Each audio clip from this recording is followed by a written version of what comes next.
Normalement, ça doit pas clignoter. Bah normalement, ça doit faire vert. Oh là là. Salut Sonia. Salut Béa. J'espère que tu vas bien. Je suis ravie de t'accueillir sur ce podcast. Le podcast, tu sais, c'est Fitness Vibes. C'est un podcast que j'ai décidé de monter parce que je trouvais qu'on connaissait pas assez l'univers du fitness, alors qu'on y est tout le temps en fait, si tu es en salle, ou alors que tu en entends parler tout le temps, surtout avec les réseaux, les figures, les ci, les ça. Et si tu es coach fitness et que tu as envie d'inspiration, parce que y a des personnes qui passent dans ce podcast et qui racontent leur parcours tout simplement. Et aujourd'hui, j'ai le bonheur d'accueillir la première personne qui m'a fait travailler quand je me suis reconvertie. Et c'est Sonia du maintenant Air Movement Studio. Et je vais te raconter pourquoi, on va te raconter pourquoi maintenant c'est le Air Movement Studio. Est-ce que Sonia, tu peux te présenter s'il te plaît? Mais bien sûr, donc je m'appelle Sonia, effectivement je suis gérante de Air Movement Studio, qui fut l'orange bleu jusqu'au 1er janvier. Ouais, donc gros changement. Voilà, gros changement pour le mieux. Hein. Le mieux, toujours. Et donc, passionnée de fitness évidemment, de cours collectifs principalement. Principalement, ouais. Et voilà. Tu voulais Oui, alors du coup, si on peut se présenter si je pouvais te présenter en 3 mots relatifs au sport, plus largement, ou au fitness, si t'en as.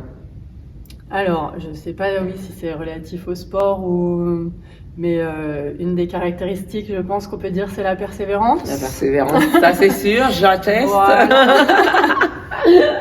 Après, je pense être quelqu'un d'assez bienveillant et néanmoins déterminé, ouais. Ouais, ok, tout ce qu'il faut pour pratiquer une activité sportive, surtout dans le fitness. Pour pas lâcher.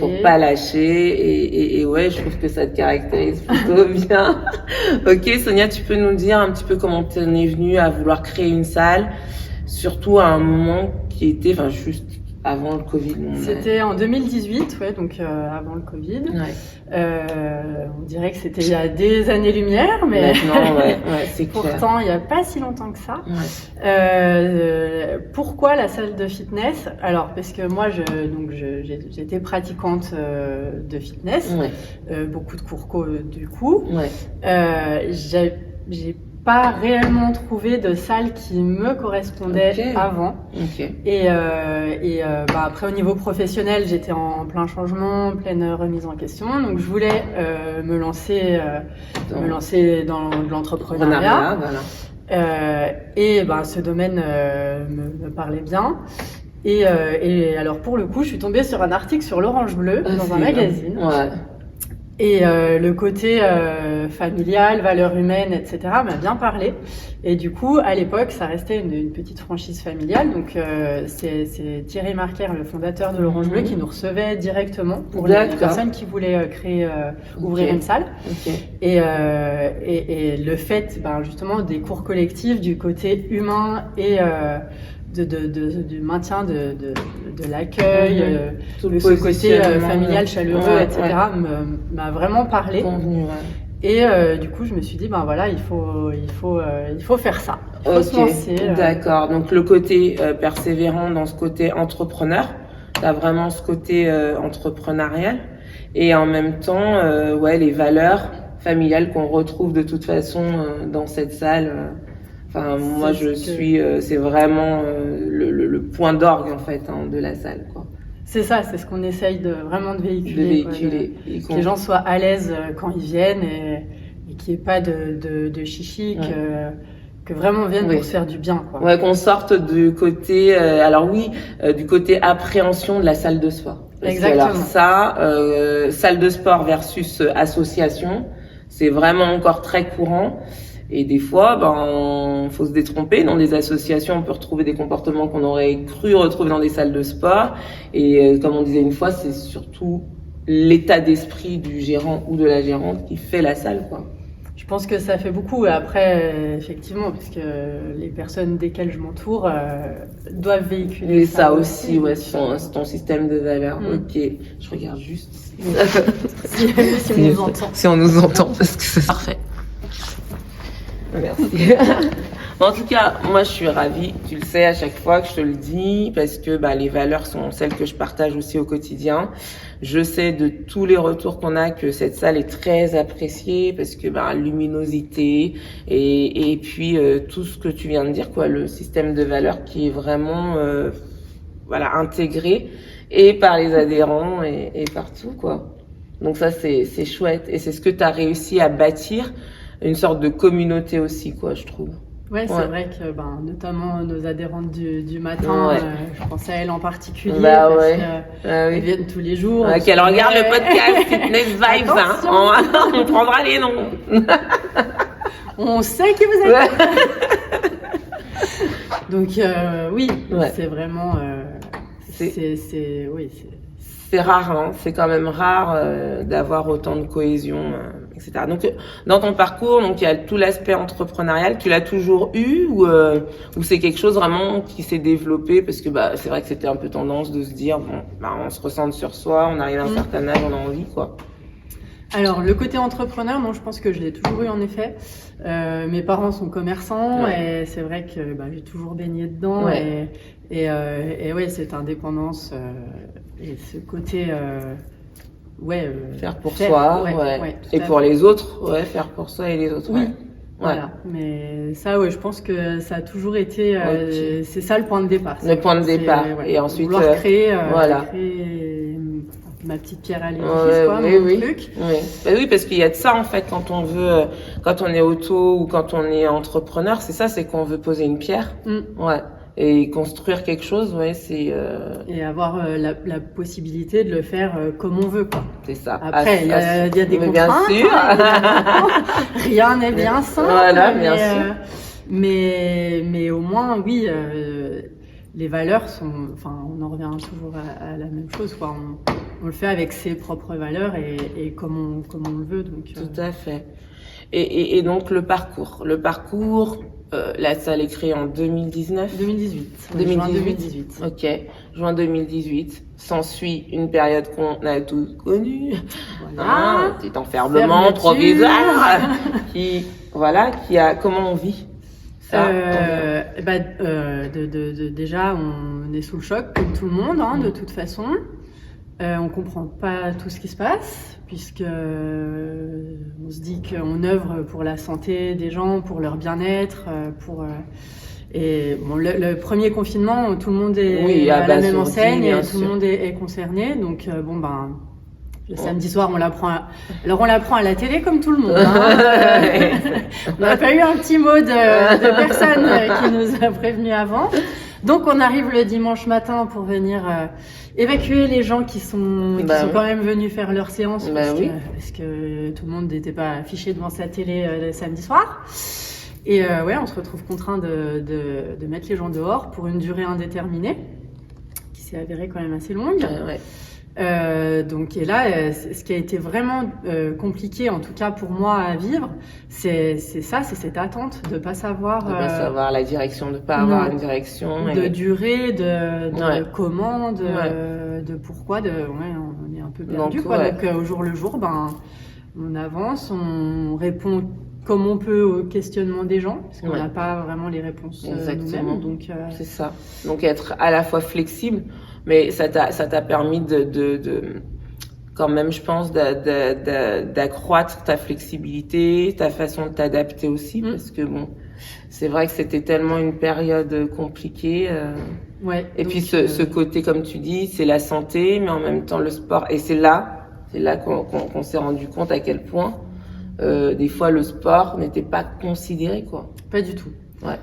Alors surtout au deuxième confinement, où là il y a pourquoi spécifiquement les salles de sport, pourquoi en ayant fait des propositions d'aménagement et pour une pratique qui aurait pu se faire dans de bonnes conditions sans plus de risques que pour d'autres activités qui étaient tolérées. Pourquoi on nous contraint à la fermeture, c'est compliqué à admettre, surtout qu'on continue de dire aux gens, surtout bougez. C'est ça, c'est ça, voilà. Qu'il y avait tout ce paradoxe, parce que là on est quand même bien d'accord qu'on est sur Fitness Vibes, on va pas te dire le contraire, on va pas vous dire le contraire, le sport, c'est ce qui vous donne de l'énergie, c'est ce qui vous garde en santé. Et c'est vrai que coup de choc, t'arrives et on te dit bah non, toi tu fermes parce que finalement t'es la santé, mais c'est pas la santé. C'est dangereux, il y a quelque chose. On a du mal à l'entendre quand même. Tout à fait. Mais voilà. Mais par contre, ce côté aujourd'hui avec le recul, résilience à fond. Ah ben pas le choix, oui, parce que c'est ça, ouais, faut là. Là, ce qui fait la différence, c'est ça, c'est résilience, parce qu'il faut s'adapter, continuer et pas lâcher. Parce qu'on y croit aussi. Moi, je suis persuadée que de l'importance du mouvement, alors quel qu'il soit, il n'y a pas besoin de faire les Jeux Olympiques. C'est ça. Chaque personne a besoin de mouvement et besoin pour la santé, la santé mentale et physique. Mentale et physique. Et ce qui est beau, c'est que c'est ces valeurs que tu véhicules dans ta salle et qui sont intégrées en fait. Et c'est vrai que c'est pas de partout. Donc ça c'est top. C'est top. Et tu as aussi parlé de bienveillance. Comment tu intègres ça dans ta vision du fitness? Comment tu intègres ça dans ta vision de monter une équipe? Parle-nous de comment monter une équipe, les défis, les enjeux. Alors là, oui, c'est pas mal. c'est compliqué. Voilà, ce qui est un peu compliqué, c'est qu'on peut pas. Quand les gens vous connaissent pas et viennent postuler, il faut arriver justement à faire passer tout ça, ma volonté et la volonté de ce que je veux faire de ce lieu et ce que je veux que ce lieu soit pour les gens. Il faut être sûr et on peut pas vraiment l'être avant d'avoir vécu ensemble. C'est ça. Que chacun a bien la même vision, va bien dans la même direction et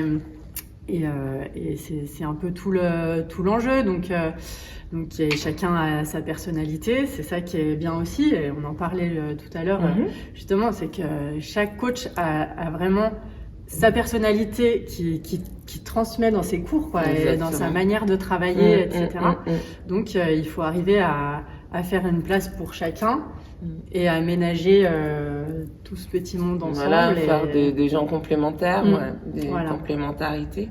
Et sans compter que aussi tu peux avoir des gens qui arrivent et qui à un moment donné est aussi une autre évolution, donc faut jouer avec tout ça. Donc c'est ce côté très résilient et comme on disait bienveillant aussi en tant que chef d'entreprise vis-à-vis de tes employés, quoi. Bah oui, de comprendre les impératifs de chacun, les aspirations de chacun, et pas freiner, pas que les gens se sentent freinés ou comment dirais-je. Moi, je laisse beaucoup d'autonomie, quoi. Voilà, pas bridé, quoi. Non. On n'est pas bridé pour que ça puisse. Pour que votre personnalité puisse s'exprimer. Voilà. Bah c'est ça c'est ce côté bienveillant et puis bien sûr bienveillant vis-à-vis de ta clientèle. Oui, c'est un petit peu compliqué. Sinon, c'est pas le Covid qui t'aurait fait fermer là. Là, c'était autre chose, oui. Ouais. Eh ben écoute. Alors on va continuer.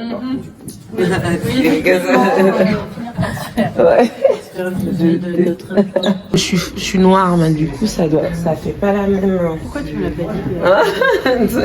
À chaque fois, j'adore cette blague. J'avais su. Je regarde. C'est bon là? Oui, c'est tout bon. Bon bah écoute Sonia, on a changé un petit peu de décor. C'est quand même pour dire que cette salle est quand même assez exceptionnelle, que c'est rare d'avoir des salles comme ça. Ça nous permet de le glisser quand même. On a cette chance, oui. Donc oui, et moi ce que je voulais savoir aussi, pour venir à ce qui est un peu plus féminin, quand je regarde, il n'y a pas beaucoup de femmes qui tiennent des salles de sport. C'est vrai. J'en connais très peu. Et en tout cas, dans mon environnement et là où j'interviens, je ne connais pas beaucoup de personnes, femmes, qui tiennent des salles. Comment est-ce que tu penses que ça fait une différence? Comment tu penses? Je sais pas, peut-être. Alors peut-être dans le rapport de certains, j'ai pu avoir avec certains coachs. Parce qu'il y a certains qui sont un petit peu, pas forcément les plus âgés, mais qui sont restés un peu sur cette image, les muscles et les machins, et se faire commander par une femme un peu compliqué. Mais bon, dans ces cas-là, la collaboration n'a pas duré longtemps et ça n'a pas fonctionné. Mais après, je pense que c'est comme partout, des machos, il y en a encore. C'est pas grave. Oui, on avance. Voilà, c'est ça, on avance quand même. Et après, rappelle-moi ta question. C'est savoir est-ce que tu penses qu'il y a une différence entre le fait de tenir une salle quand tu es une femme ou quand tu es un homme? Ouais. Parce que quand même, il y a quand même ce rapport. Je crois qu'il y a quand même beaucoup plus de crédit, on va pas se mentir. Les hommes ont tout de suite ce crédit de déjà ils ont du muscle. Ouais, voilà, il y a une posture. Il y a une posture. Ouais, effectivement. Et même au niveau de certains adhérents, je pense que j'ai eu quelques conseils qu'un homme n'aurait pas eu. Oui, c'est ça. Ouais, on se permet certaines choses. Ce qui est très ce qui est très paradoxal parce que finalement, quand tu regardes dans les cours collectifs, il n'y a pas tant d'hommes que ça. Non. Et qu'on trouve que le fitness, c'est un petit peu quelque chose de plutôt connoté féminin. Ouais, carrément. Et au final, il n'y a pas tant de familles que ça qui ont. Alors, est-ce que c'est lié au parcours et à cette résilience qu'il faut avoir, aussi à la vie de famille aussi qu'il faut pouvoir gérer à côté quand on est gérante, quoi. C'est ça, c'est que oui, il faut arriver à concilier un peu tout ça et être assez bien entouré. Je pense que c'est là pour le coup c'est assez indispensable. En tout cas pour moi ça l'est, parce qu'effectivement avec les enfants, s'il y a des contraintes qui sont que en tant que maman on est obligé d'assumer et en tant que gérante on est aussi obligé d'assumer ce côté-là. Donc si on n'a pas un relais, un mari ou une mamie ou plusieurs qui se mettent tous ensemble, c'est compliqué. Qui aident, c'est compliqué. Ok, et là tu es dans une évolution encore. Il y a eu encore des choses parce que de toute façon l'entrepreneuriat c'est ça aussi. Ce sont des multitudes. On dit que ce sont des multitudes de petits échecs qui font un succès ou en tout cas pas échecs mais en tout cas d'épreuves qui font un succès. Oui, tout à fait. Donc c'est ça aussi. Il faut toujours cette idée de résilience, pas arriver à pas s'arrêter à ces échecs et à constater qu'il y a des choses qui fonctionnent pas, qui doivent être changées et arriver à passer à autre chose et à trouver d'autres solutions. Du moins essayer autre chose. Beaucoup de remises en question. Et est-ce qu'on se fait accompagner aussi dans ce travail-là? Parce que c'est vrai que... Ouais, pour moi ça a été nécessaire. Parce qu'en plus de base, justement, j'ai pas un caractère à m'imposer, à affirmer vraiment. Ce côté leadership. Ouais, j'ai un peu ce côté-là qui est un peu compliqué pour moi. Donc je me suis fait accompagner. Ouais. Et je pense que tu l'es ou pas, je pense quand même que se faire accompagner est indispensable, quoi. Je pense qu'il faut savoir,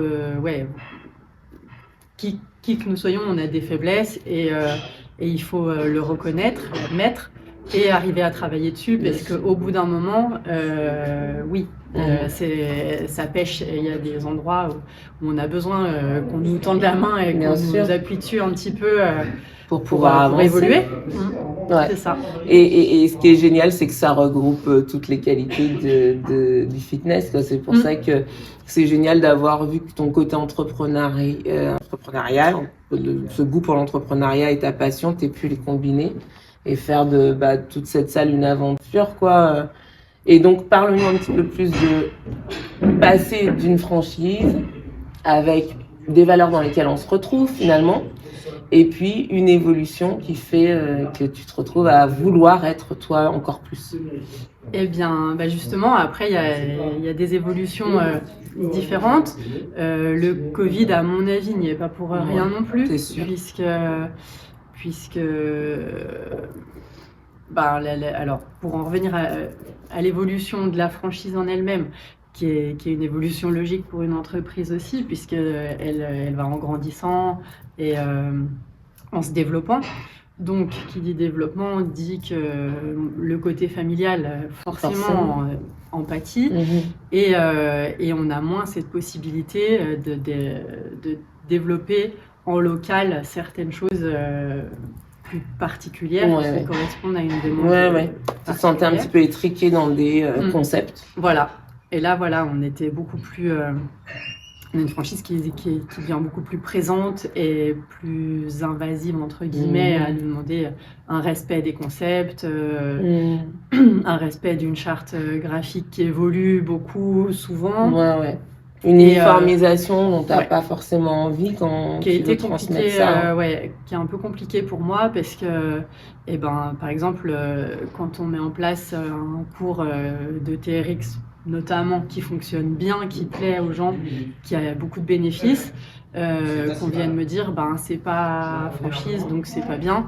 J'ai un peu de mal à l'entendre et je trouve ça dommage puisque c'est quelque chose qui fonctionne, qui plaît et qui apporte aux gens. Voilà, et pareil, le fait de faire intervenir un kiné à la salle pour ce côté sport santé, ce côté aussi de dédramatiser la salle. C'est ça, les gens j'allais revenir aussi, Et ça, c'est pareil, du coup, c'est pas, au niveau national, c'est pas applicable et la franchise n'était pas là-dedans. Donc, c'est toute une somme de petites choses comme ça qui fait que... Tu as besoin de te retrouver plus. Voilà. Et moi, justement, c'est ces petites choses auxquelles je crois puisque je le fais, c'est parce que j'y crois. Et si on me demande de les arrêter et de faire que du concept et du marketing, je m'y retrouve plus. Donc c'est chouette. C'est aussi tout ce côté, comme tu dis, dédramatiser la salle, amener aussi peut-être cette nouvelle vision des salles de sport. On arrive vers quelque chose de plus small group, beaucoup plus cocooning, bien-être, un cours collectif entre le cours co et l'attention qu'on peut donner à chacun. La prise en compte de chaque adhérent dans la salle et c'est ça, ce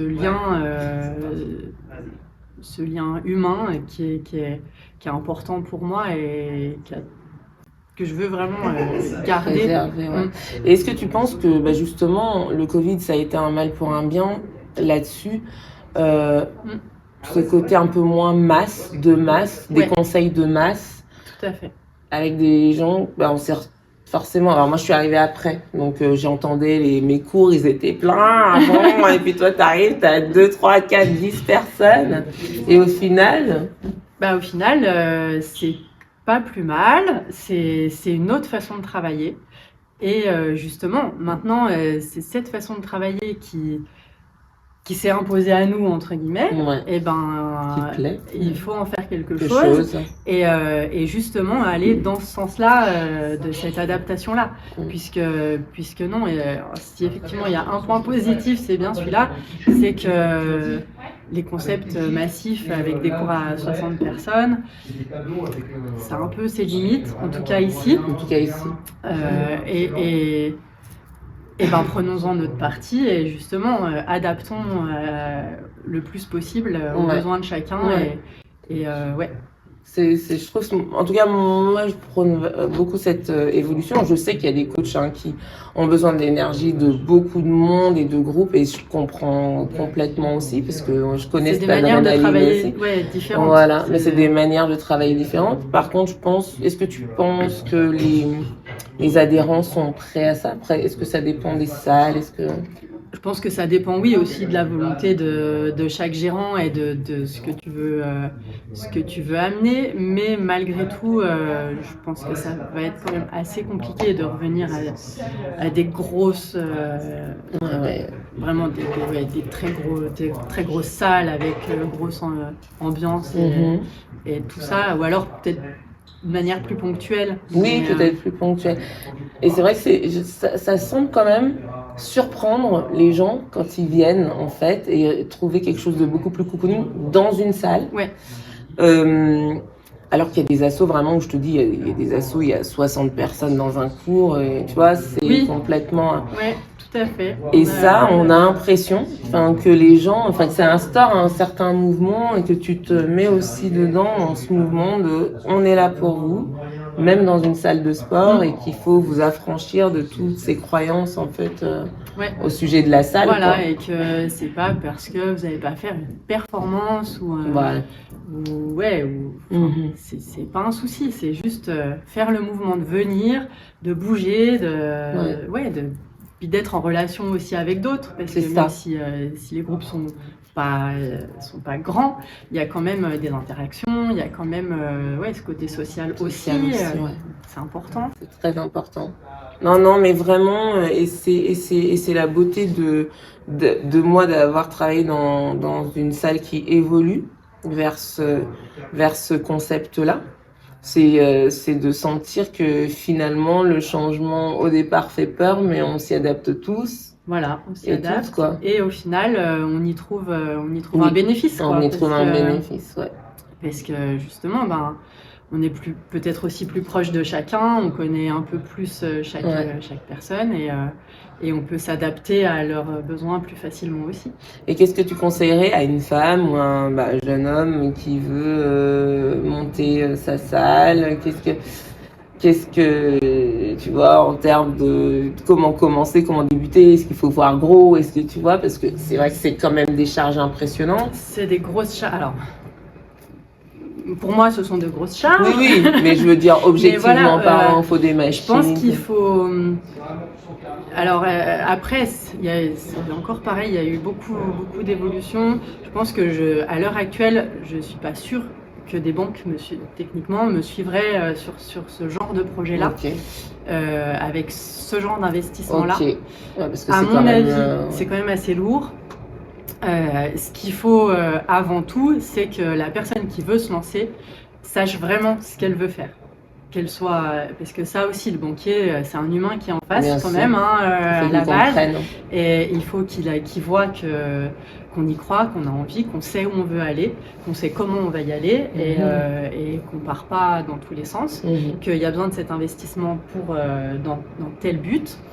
Et partant de là, après, une fois que vraiment la personne est alignée avec son sait où elle veut aller, elle a une vision assez précise de ce qu'elle veut faire, tout est possible. Tout est possible, ouais, c'est une bonne... je trouve, pareil, ça revient toujours à l'objectif sportif, en enlevant la performance. Parce que de toute façon, la performance, quand tu crées ta boîte non plus, tu la connais pas tout de suite. Non. Avec tous les aléas qu'il peut avoir. Ça arrive chaque jour, cette petite surprise. Ça change tout le temps. Mais c'est vrai que du coup, ça revient bien à ce qu'on dit, c'est que le sport, il permet de créer aussi de forger ces valeurs-là. Et je pense que oui, quand tu veux mener des gros projets comme ça, le sport, il est indispensable aussi pour te forger mentalement, quoi. Ouais, et aussi, une pratique, je le vois parce que je pratique un peu moins ces derniers temps. et c'est un tort, parce que, parce que ça, il faut aussi cette décompression et ce moment de lâcher aussi. Et pour avoir peut-être plus de clarté aussi. Voilà, tout à fait. Ça permet de... c'est important, Non, mais c'est super. Merci Sonia pour tous ces éclairages. C'est moi vraiment, parce que c'est vrai que ça fait plaisir quand on aime bien les gens aussi. Et puis je rappelle que ce podcast aussi, c'est pour qu'on passe un moment d'échange. N'hésite pas à nous mettre en commentaire, à intervenir si tu as des questions plus spécifiques. On y répondra toujours. Mais l'idée, c'est que tu comprennes que c'est un tas. Le fitness, c'est vraiment un monde, qui reflète la société. Ouais. Et avec des êtres humains qui sont en face de vous, qui sont en face de toi. Mais on a vraiment envie de faire comprendre que c'est pas juste un truc anodin. Qui fait vraiment partie, façon de vivre. Bien sûr, c'est le sport en général, mais c'est une façon de vivre. On l'oriente de plus en plus vers la santé parce que c'est évident que le sport, c'est la santé, c'est le mouvement, c'est la vie. Il faut s'y mettre. Il y a des salles, comme vous l'entendez, qui vont de plus en plus vers ce qu'on appelle le human to human, d'accord, même en collectif. Ouais. Donc vraiment, venez découvrir aussi ces endroits. Je comprends qu'on ait besoin de tout. Oui. Voilà. Mais voilà. Tout le monde. Pour tout le monde, voilà. Il y À a chaque période de la de vie la aussi, on n'a vie pas aussi. forcément les mêmes besoins, les Voilà. mêmes envies. Donc il y en a pour tout le pour monde, mais tout le monde. l'important c'est de bouger. Quoi. C'est de bouger. Sonia, pour finir, si tu étais une activité cardio. Si j'étais une activité cardio, fitness ou Fitness, comme tu veux, ce que tu veux. Alors je dirais peut-être le trampo. Ouais. Petit cours de trampo. Ça défoule, hein. Ça génial. défoule bien. Ouais. C'est bien assez ludique et voilà moi. Ouais. Et en quoi elle pourrait être caractérisée, toi, pour du coup, en quoi elle pourrait être représentée? Côté de je rebondis à toute situation. C'est génial. Une activité renfo. Qu'est-ce qu'il faut du renfo? C'est important. Ce serait le pump parce que c'est un renfo avec peu de charge mais sur la durée. Ouais, l'endurance. L'endurance ouais, musculaire, ouais. Ouais. Et technique douce, qu'est-ce que plutôt yoga, plutôt pilates? Plutôt pilates. Plutôt pilates. Plutôt pilates. Ok, pourquoi? Le mouvement, ce travail posture et l'importance de la posture, du maintien. Yes. Ok, bah écoute. Philosophie de Monsieur Pilates. La philosophie de Monsieur Pilates, que l'on salue, Monsieur Pilates. S'il nous regarde quelque part. Donc voilà. Écoutez, voilà, vous voyez, c'est Fitness Vibes, c'est que des bonnes vibes. Je suis avec des gens qui ont toujours été très, très, très bienveillants, extrêmement bienveillants avec moi sur le parcours. Puis j'avais envie aussi de leur rendre en les mettant un petit peu en lumière. Donc voilà. Et on se dit à très bientôt pour un nouvel épisode de ce podcast Fitness Vibes. Bye. Ciao. Merci. Super.